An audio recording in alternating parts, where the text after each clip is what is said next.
السلام علیکم، خوش آمدید، بھلی کرے آیا جی آیا نو وشعت کے بخیر راغلے۔ نیا دن کے ساتھ میں ہوں سید فیصل کریم۔ ایک نیا دن ہے، ایک نئی صبح ہے اور ہے ایک نیا عزم۔ کئی موضوعات لے کے ہم آپ کے ساتھ حاضر ہیں۔ ملک میں ویسے کرونا کے کیسز میں ہو رہا ہے اضافہ اور پازیٹیو کیسز کی شرح جو ہے وہ 4% سے زائد ہو چکی ہے۔ صرف کراچی کی بات کی جائے تو شرح 20% کے قریب پہنچ گئی ہے۔ ایسے میں وفاقی وزیر صحت نے عوام کو عید کی چھٹیوں پر گھروں سے کم نکلنے کا مشورہ دیا ہے۔ اس کے علاوہ کراچی والوں کے لیے ایک مصیبت ہو تو بتائیں، بجلی کا ایک اور جھٹکا لگا ہے انہیں۔ نیپرا نے ایک الیکٹرک کی درخواست پر بجلی 9.66 فی یونٹ مہنگی کرنے کی منظوری دے دی ہے۔ اضافہ مئی کے ماہانہ فیول ایڈجسٹمنٹ کی مد میں کیا گیا ہے۔ ملک میں بجلی کا شارٹ فال بھی 7,919 میگا واٹس تک جا پہنچا ہے اور ایسے میں مختلف شہروں میں 12 سے 16 گھنٹے کی لوڈ شیڈنگ کی جا رہی ہے۔ اور حیدرآباد میں تو ہر 2 گھنٹے بعد 2 گھنٹے بجلی کہاں چلی جاتی ہے پتہ نہیں چلتا۔ کراچی میں لوڈ شیڈنگ کا دورانیہ 12 گھنٹوں تک جا پہنچا ہے۔ شدید گرمی ہبس میں شہریوں کا برا حال ہے، کئی علاقوں میں پانی کی قلت ہو چکی ہے۔ تاریخ پہ تاریخ ملتی رہی، بارش نہیں ملی۔ کراچی کے بادل ہیں، ان کا جب دل کیا برس گئے اور جب دل کیا یہ نہیں برسے۔ اب ہوگی بارش یا نہیں ہوگی، شو میں محکمہ موسمیات سے موسم کا حال بھی ہم جانیں گے، اور بارش ہو تو شاید جانوروں کی قیمتیں بھی کم ہو جائیں۔ کراچی والے یہ آس بھی لگائے بیٹھے تھے، ویسے ہر سال یہ آس لگتی ہے، ہوتا کچھ بھی نہیں ہے۔ عید قربہ میں رہ گئے صرف 4 روز باقی اور گلی محلوں میں جانور اتنے نظر نہیں آ رہے ہیں۔ آج ہم شہر گھومیں گے اور منڈی کا احوال جانیں گے اور جاننے کی کوشش کریں گے کہ کہاں کتنا دام ہے۔ اس کے علاوہ کھانا پہنچانے کے لیے نہ بائک کا استعمال، نہ ہی گاڑی اور نہ ہی ڈرون، تو پھر کیا؟ بھارت میں فوڈ ڈیلیوری بوائے نے گھوڑے کا استعمال شروع کر دیا۔ وجہ مہنگا پیٹرول نہیں ہے، تیز بارش ہے اگین، جس سے ہم محروم ہیں۔ اور شو میں آج کیا ہے؟ کھیل کے میدان کا احوال آپ کو بتائیں گے۔ ICC نے نئی ٹیسٹ رینکنگ جاری کر دی ہے۔ آسٹریلیا ٹاپ پر ہے، بھارت دوسرے پر ہے۔ دیکھنا ہے کہ آج جو نتیجہ آئے گا انڈیا ورسز انگلینڈ کا، اس کے بعد سچویشن کیا رہتی ہے۔ ساؤتھ افریقہ تیسرے، نیوزی لینڈ چوتھے نمبر پر ہے، انگلینڈ 5ویں اور پاکستان ہے 6 نمبر پہ۔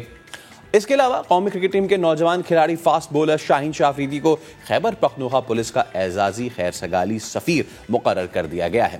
شاہین شاہ افریدی کو اعزازی DSP کے اعزازی بیجز بھی لگائے گئے۔ قومی کھلاڑی نے پولیس وردی میں سب سے پہلے اپنے والد کو سلامی پیش کی۔ یہ سب ہوگا شو میں۔ سب سے پہلے ہم رخ کریں گے سیاست کا۔ وفاقی کابینہ نے 5 لوگوں کے نام ECL سے ہٹانے اور 4 نام شامل کرنے کی منظوری دے دی ہے۔ Securities and exchange commission programme کا آڈٹ بھی ہوگا۔ اس سب سے پہلے دیکھیے اسلام آباد سے عثمان خان کی رپورٹ۔ اعظم شہباز شریف کے زیر صدارت وفاقی کابینہ کی بیٹھک، لوڈ مینجمنٹ پر بریفنگ کے ساتھ وزارت توانائی نے بجلی بنانے کے لیے تجاویز بھی دی۔ درآمدی ایندھن کی بجائے مقامی وسائل استعمال کرنے کی پالیسی بنانے کی اجازت مانگ لی۔ پاکستان اسٹیل ملز کی بحالی، ٹرانزیکشن اور سروسز انٹرنیشنل ہوٹل لاہور کی نجکاری سے متعلق کابینہ کمیٹی برائے نجکاری کے فیصلے پر بھی غور ہوا۔ وزیر اطلاعات مریم اورنگزیب نے بتایا کہ ملک میں بجلی کی پیداوار 23,900 میگا واٹ ہے، جبکہ طلب 30,000 میگا واٹ ہے۔ کابینہ اجلاس کے اہم فیصلوں کی تفصیلات بھی بتا دی۔ 5 لوگوں کے نام جو ہیں وہ ECL سے ہٹانے کی منظوری دی گئی۔ نیشنل اکاؤنٹیبلٹی بل 2022 کی منظوری دی گئی۔ G2G کمرشل ٹرانزیکشنز ہیں، اس پہ ایک ٹاسک فورس بنا کے خواجہ آصف صاحب اس کو ہیڈ کریں گے۔ وزیر مملکت پیٹرولیم مصدق ملک نے کہا کہ PTI حکومت کی نااہلی کا خمیازہ گیس صارفین کو آئندہ سردیوں میں بھی بھگتنا پڑے گا۔ ہمارے پاس سردیوں کے لیے گیس نہیں ہے۔ جب یہ گیس $4 کی مل رہی تھی تو لے لیتے، تو آج یہ تکلیف نہ دیکھنی پڑتی۔ فائلیں پڑھتے ہیں تو سوچتے ہیں کہ بھائی کیوں نہیں لیا۔ اجلاس میں securities and exchange commission of Pakistan کے مالی سال 2021-22 کے لیے ایکسٹرنل آڈیٹرز کی تعیناتی کی منظوری کے علاوہ کابینہ کی نجکاری کمیٹی، اقتصادی رابطہ کمیٹی اور قانون ساز کمیٹی کے فیصلوں کی بھی توثیق کی گئی۔ عثمان خان، سما، اسلام آباد۔ جب بھی ہم اپنے شو میں یہ کہتے ہیں کہ اور اب کراچی والوں کے لیے بری خبر، اور اب کراچی والوں کے لیے بری خبر، تو ہمیں سننے کو ملتا ہے اچھی خبر آئی کب ہے کہ الیکٹرک نے بجلی 1 ماہ کے لیے 9.66 فی یونٹ مہنگی کر دی ہے۔ نیپرا نے فیول ایڈجسٹمنٹ کی مد میں اضافے کی منظوری دی ہے۔ اسلام آباد سے وہاب کامران کی رپورٹ دیکھیے۔ کراچی والوں کو نیپرا کی جانب سے بجلی کا ہائی وولٹ جھٹکا کہ الیکٹرک صارفین کے لیے بجلی کی قیمت میں 9.66 فی یونٹ کا تاریخی اضافہ۔ بجلی مہنگی کرنے کا یہ فیصلہ مئی کی فیول پرائس ایڈجسٹمنٹ کی مد میں کیا گیا۔